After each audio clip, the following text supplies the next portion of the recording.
Welcome, ladies and gentlemen, to CENTAL Media.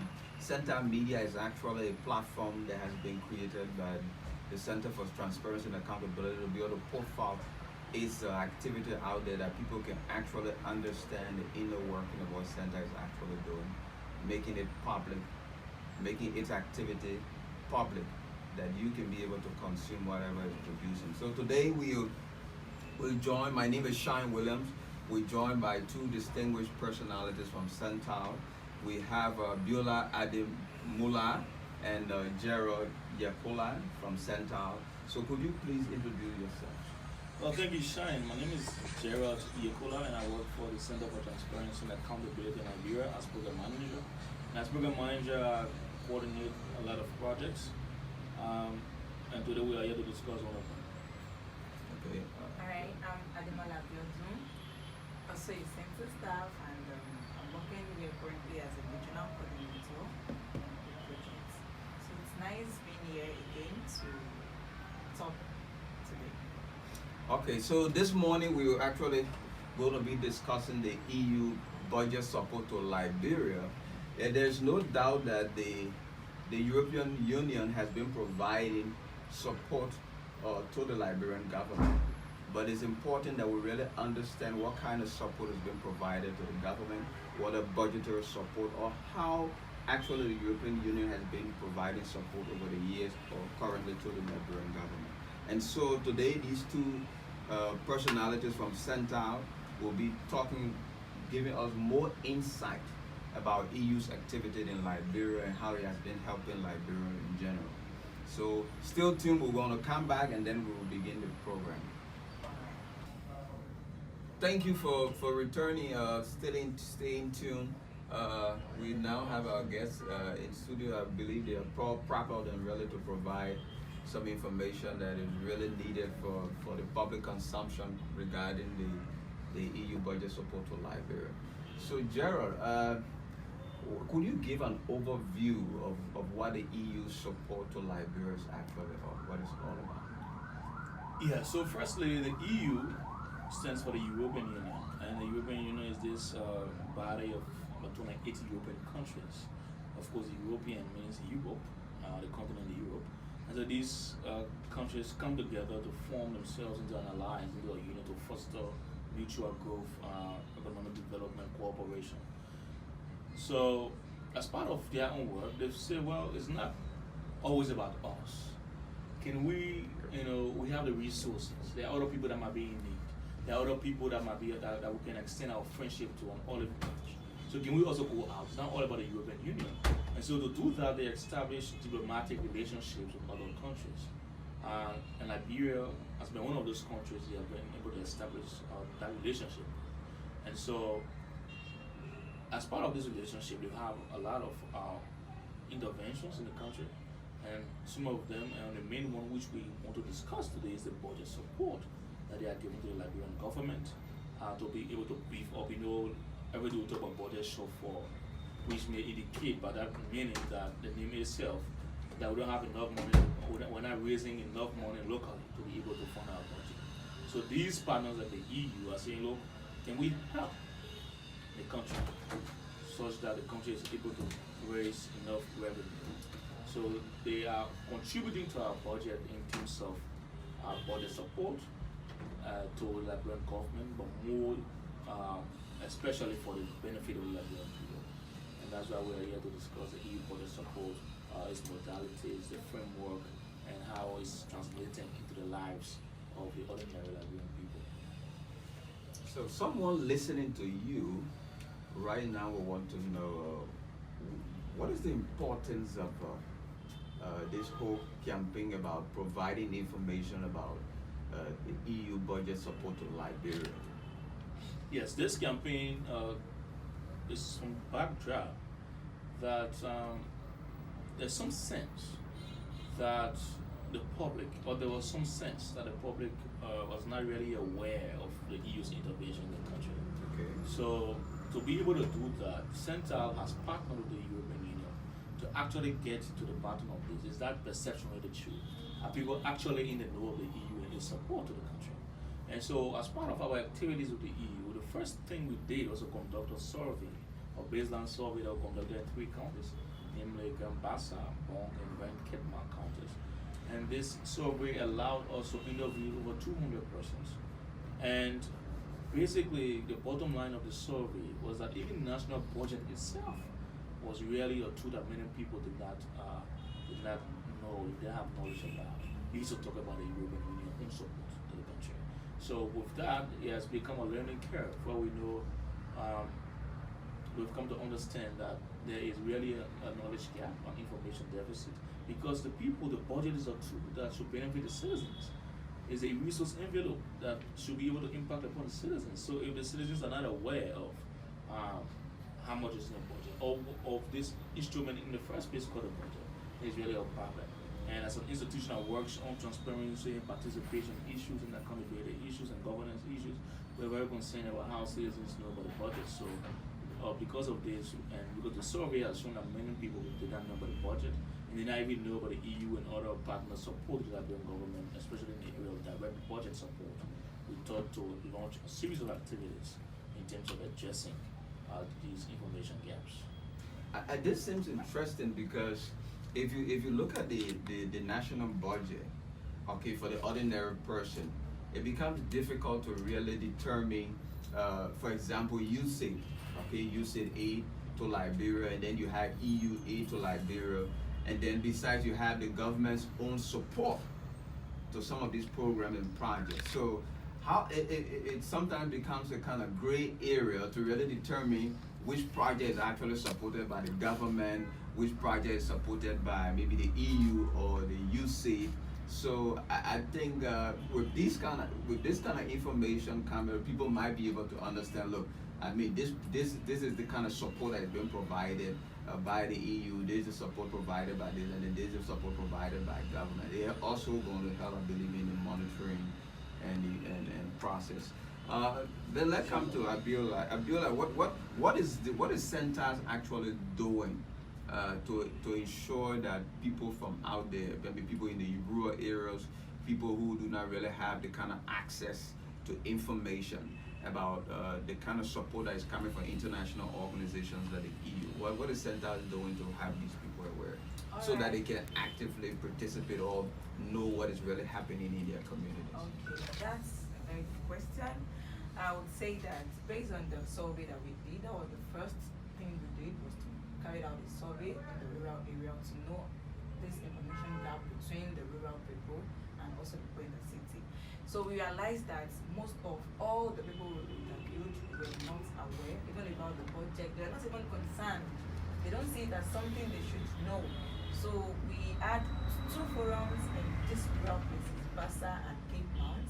And the aim of the forum was to bring together participants to know about this budgetary support, the visibility of the project, for them to know that, okay, there's a certain amount of money that this European Union has given to our government, that it is meant given to the end users. They are the end users of whatsoever the government is doing. So they need to know that, okay, there are this international organization that is giving out this fund. And I will tell you that it was a very successful activity because everybody that participated in that particular forum, they were all happy that, wow, this kind of initiative is very good for them. At least it's helping them to know the information gap, like to know about this particular European Union support to the Liberian government. Okay, Gerald, from the study done, okay, there was a lot of information coming from there. Some of the findings were that people were adequately informed about the EU, that they did not have the kind of access. But let's move to the next level. The support that the EU provides to the Liberian government, is there any condition about this support? So before I give you money, is there any conditionalities that the support to the Liberian government is attached? Yeah, thanks. That question is really valid. So the EU, as you are aware, is, the money they give is taxpayers' money. Okay. And in other words, those monies are hard-earned money. So the EU really does not, go about just giving money out just because they want to give money out. Because these monies are intended to build our own state capabilities, to build our governance. They also are trying to see how can we ensure that these monies actually lead to any significant changes within this government, within the states. So to do that, they attach conditionalities. So just like you, if you to answer your question, and these conditionalities or these conditions basically are saying, look, if you do this, we will give you this. So, for example, there's a condition currently on. These are, for example, there are conditions now. The specific conditions from 2018 to 2020. For example, the EU is saying that the Liberian government must be able to raise money locally from our forestry sector. So if Liberia can be able to harness our resources in the forestry sector, and can demonstrate that we are raising money to support our own budget through forestry, the EU can give us some money. If we can be able to make doing business across our border easy, the EU will say, okay, at least you are doing more in terms of trade, and so because of that, they will also trade with our own budget support. We can also demonstrate to the EU that our national budget is being used to deliver quality services as we plan it. So I mean, they are all in their indicators that our government has to show. Look, these are the specific conditions that you have given us, and this is what we are doing to be able to address them. The issue of fighting corruption is really a very key condition. So the EU is saying if our government can control and prevent corruption when buying goods and contracting services, so the whole issue of our procurement process, can the government be able to demonstrate? So all of these are the conditions that EU say once we can do that, and they are all geared towards making us better, making our country better, making our whole governance and our capabilities very stronger and resilient. So this is what the EU does in terms of its own budget support to the country. It's not just free money, it's the money that we have to be able to at least make some effort that will benefit our own selves. Okay, in terms of Gerald spoke about some of the conditions set by the EU. For example, you got to do local resource mobilization, then trade facilitation, you got to enhance trade facilitation between different countries, between your country and other countries, as well as delivering on service delivery, quality service delivery, and also the issue of combating corruption. So, are these conditions being met? If you from the meetings or what you've had with the EU, whatever information you have, are these conditions being met? And if yes, what are they? If no, what are the reprimands or what are the downside of not meeting these conditions? All right. For that particular space that have been met, there are still specific conditions, and it might change by time. That is based on what is happening in the country. The specific condition can change. But previously, for the money they've received from the EU, they've met some certain conditions, which has made the EU to support them, giving them what they promised. That is, in as much as you've done what I asked you to do, then the money will come. That is, the support they want to give to Liberia will come. But if peradventure they did not meet up with it, we are made to know that they are definitely going to cut off the money, and they will still be supporting Liberia, but it will not be that towards the budgetary support again. They will channel their money in another way, maybe through NGOs or some other just for the end users to get what they are supposed to. So going through the government is because they believe that if the government is there, they have the plan work, they have the budget, they have something they wanted to do, but they are not incapable to do it based on the funds they have. So that is why going through the government is for you to get, at least for all the citizens to participate in what they are given. So in a case whereby they do not meet with this specific condition that Mr. Gerard mentioned about, which is for them to have some income from their forestry, these are the ones that are yet to come. So if Liberia will meet up with this certain condition for now, then the money, any other money that EU is promising to give, they will definitely give. But in the past, there have been some criteria that Liberia has definitely adhered to, and they've received money. So Gerald, you listen to Abiodun giving some of the conditions. Will you be able to, which specific conditions can we boast of right now as really can be considered satisfactory to the EU and also probably to the government itself? Yeah, I mean, just to pick up from where she stopped, So yes, the conditions are named earlier. Those are future conditions on the monies to come. But the EU has already been giving money, so by that then there's an underlying logic that says that there must be having conditions that were met. Yeah. So what were those conditions, for example? The EU said, well, Liberian government, okay, to give you guys money to help your budget and aid your budget. Firstly, we want to see that there are updated procurement plans for the judiciary. So we have 5 public entities that were able to update their procurement plans for buying goods and services, and of course, in the specific conditions, at least earlier, the issue of preventing corruption in procuring and buying goods and services. So that was a specific condition. So now for the conditions are already met, we have 5 entities already, especially in the justice and judiciary sector, that have already updated their procurement plan. Because as you may be aware, procurement is where a lot of money goes into buying goods and services. And we don't follow our public financial management law, we don't follow our PPCC laws, and it's really a problem. So we can have people updating their procurement plans and being able to comply with the law, then really that is a plus. Because you're following the law, we're not just buying anything we want to buy. We're not just doing things without achieving best value for money.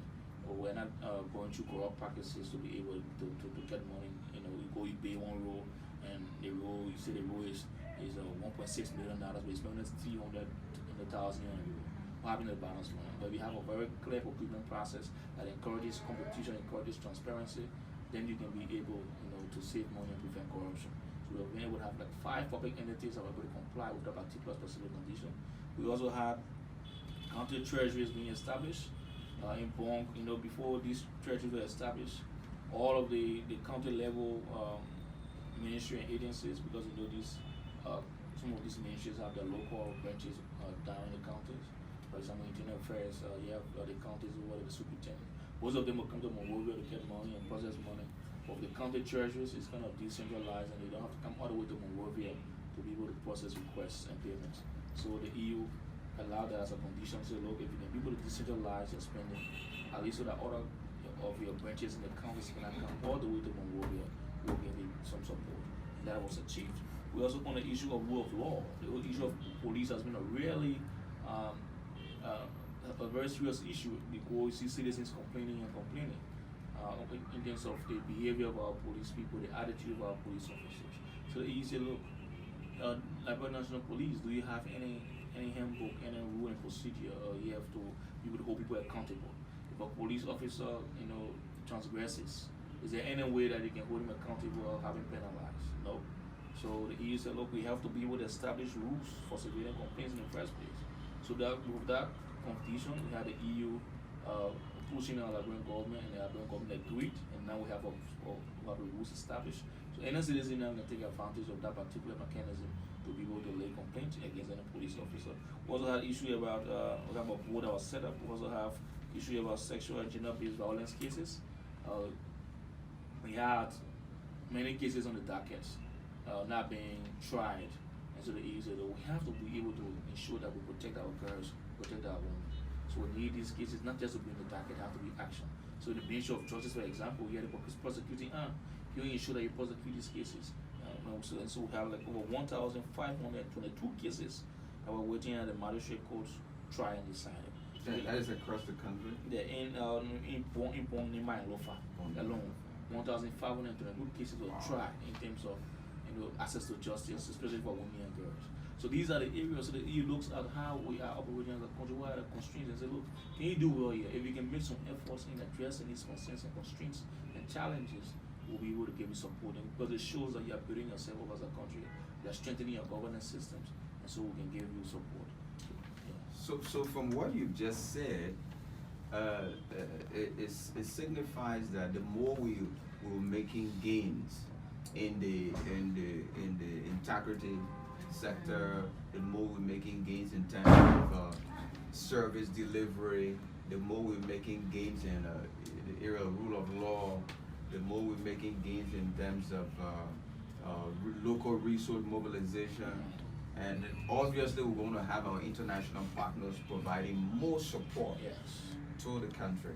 And so this is why I think it's very important that people who are listening now, people in government, they can take cue from this, that look, there is a need to do more. So even if they're doing something like we've already stated, they'll be the people are providing the procurement plan, like five different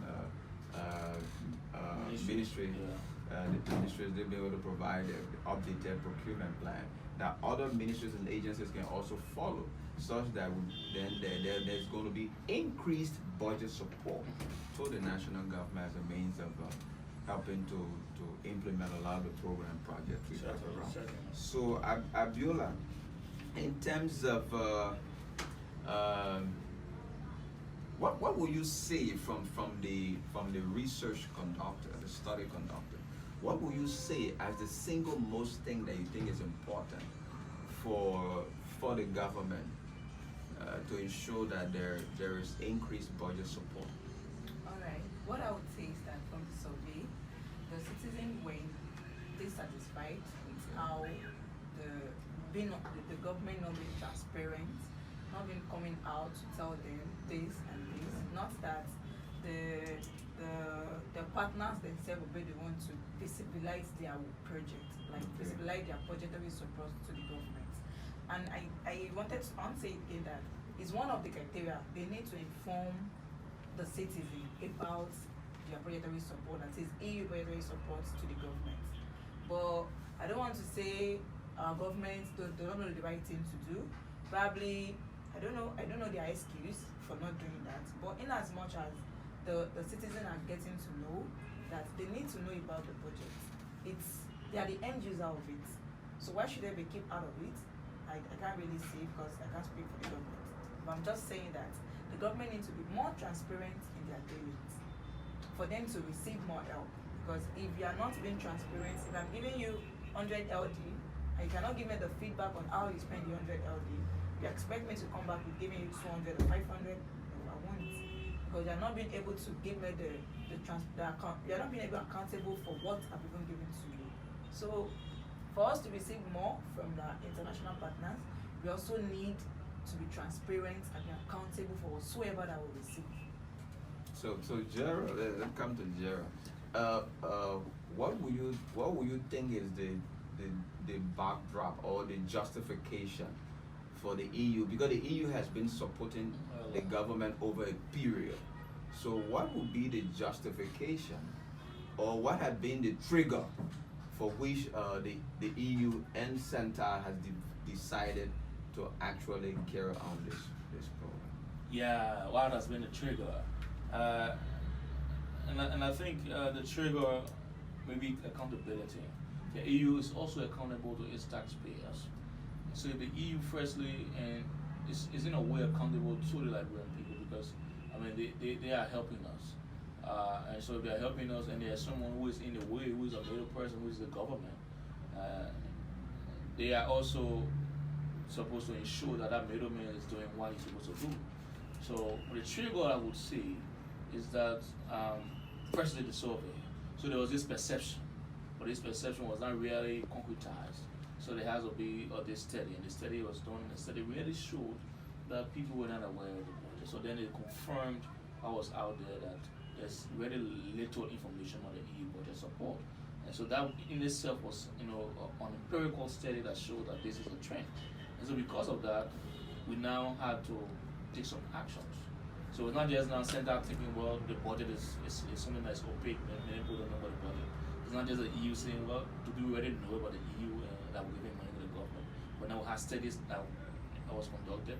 People went in the field and asked questions to people, and people say, we already don't know about the EU budget support, even the budget itself. So, and these are the reasons why we have these frameworks. That the Liberian government signed up for the Open Government Partnership, the Open Budget Initiative. And it's all meant to open up government, like Abiodun said, the issue of being able to be transparent and give information to citizens. And I think since 2012, Liberia acceded and has been trying to see how best we can open our budget, so citizens can even participate. At least now it's just information. But we also need to go a step further, having citizens even participate in the budget process. It's not just about carving a budget and say, well, here's the budget, but can citizens have input into the budget process? But in my opinion, citizens have been having input into the budget process. Wow. So processes. So you see, Lovely. you know, usually we have a direct representative. So we have our lawmakers, we have our senators there. Oh, So they're no. actually speaking in the interest of the citizens. Really? What were you Really? saying? I won't accept that. I won't say that is right because you have your opinion. Even if you have the people. So what should be done? Yeah. They should still, even for the fact that they have a representative, Yeah. the citizen still needs to be involved. Okay. You have your own idea, you have your own perspective. Even if I'm telling you that this pen, you can buy it elsewhere for 20, you might decide, you might get there and say, no, let's get the one of 100. You are not speaking on my behalf again, you are talking based on your own interests. So, and we are humans. So we should not trust them that, oh, because they are representing us. There are some of them that are even representing that they compare individually, not that they are representative.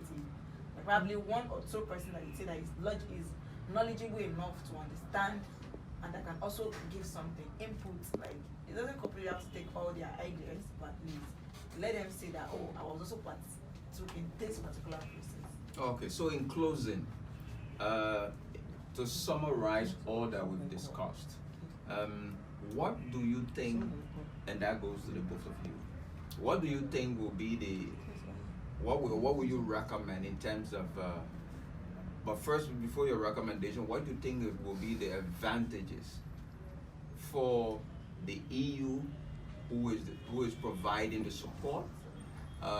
What is also going to be the advantage for the government who are receiving the support? And what's also going to be an advantage for the citizens who should be aware that the EU is providing such support?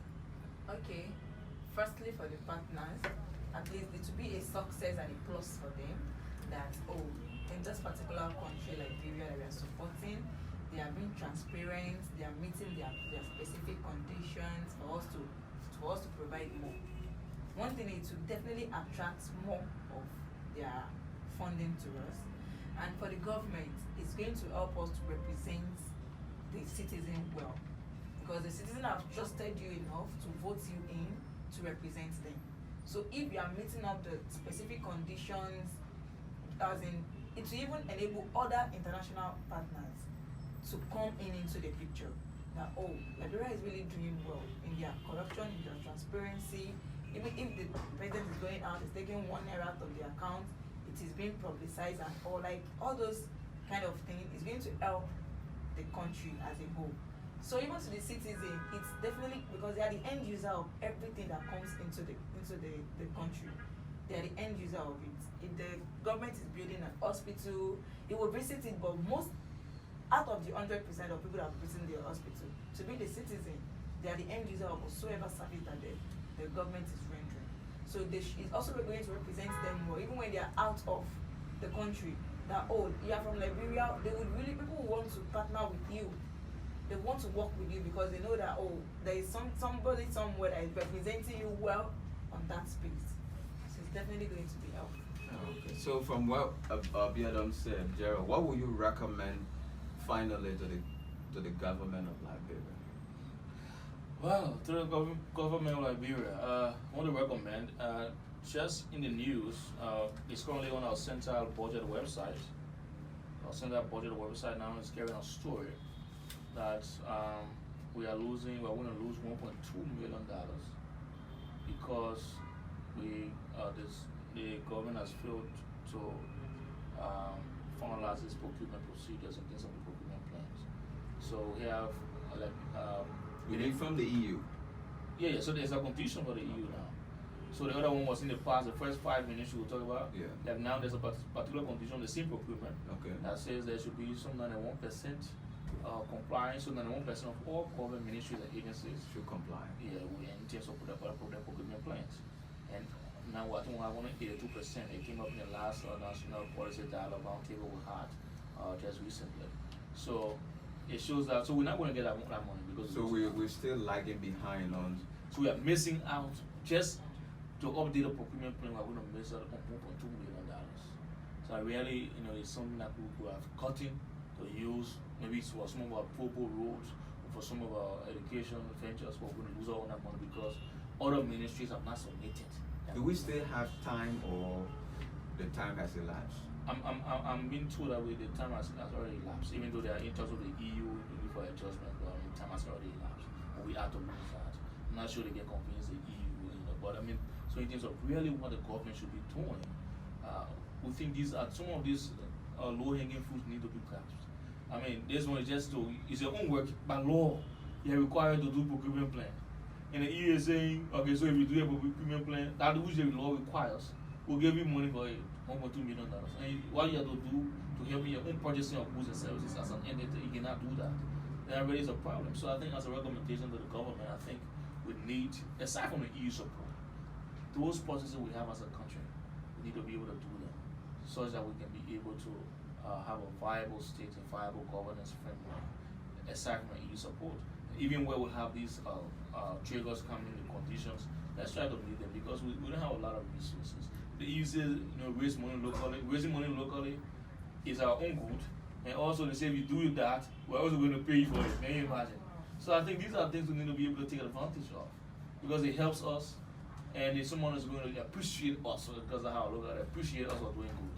So let's see how best we can be able to be very proactive and be able to ensure that we do those things that are right. But more besides, in terms of the visibility of these assistance that come, we also need to be able to be appreciated, because as an African country, as a traditional country, we know that it's always going to be grateful to the hand that feeds you and all of that. So if somebody lends a helping hand, it's just always good to say, oh, thank you. So we need to be able to do that. We'll cap our budget, we will spend money. Is there even a way to say, look, since the EU is giving us $100 million, we'll say, look, for example, we'll say, look, this particular $100 million we're going to use it to pay road. So at least that people know that the money that the EU giving is going towards a particular thing, so that they get mixed up and confused. Okay, ladies and gentlemen, we come to a close of this program. To summarize this entire discussion is that from the EU, and the EU needs the government to be more transparent. From what I've heard from you people, and be able to meet up with their conditionalities to get increased budget support or sustained budget support. And then from the side of the government needs to be more proactive. It has to deliver on some of the things that the EU wants as conditions to get support. And then from the citizens' end, the citizens they need to be aware of the EU budget support to Liberia, to the national government. Thank you very much. My guest has been Abiodun Adimola and Gerald Yakula, who is the program manager of Center for Transparency and Accountability in Liberia. You people did very well, and then I'm your host, Shine Williams. We'll be here another time discussing other pressing matters on CENTAL Media. Thank you very much. Thank you too.